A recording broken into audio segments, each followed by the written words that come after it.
These are the faces of murderers who hatched a plot to shoot Rikki Berry dead.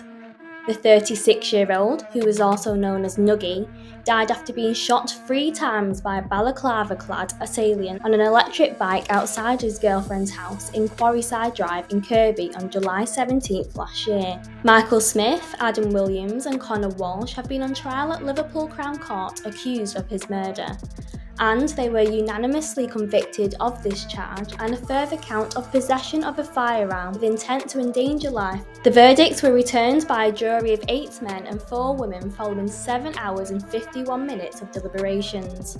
Cries of "Get in" were heard from the public gallery, where some members of Mr. Berry's family sat in tears.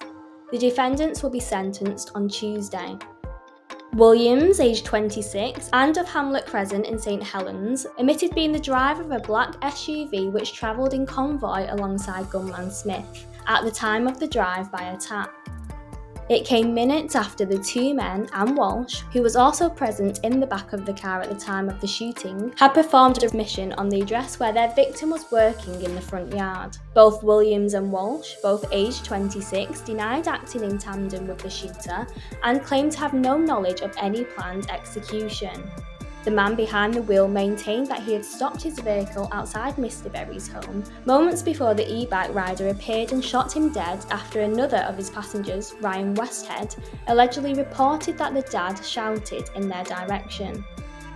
Walsh's DNA was also found on the bullet casings recovered from the scene and the magazine of the firearm.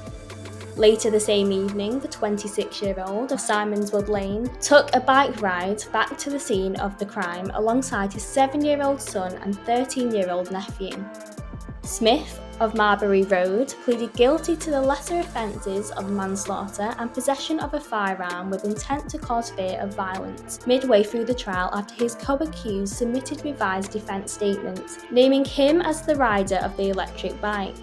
The 25-year-old then declined to give evidence to the jury, although his counsel submitted that his intention could have been to frighten Mr. Berry rather than harm him during his closing speech.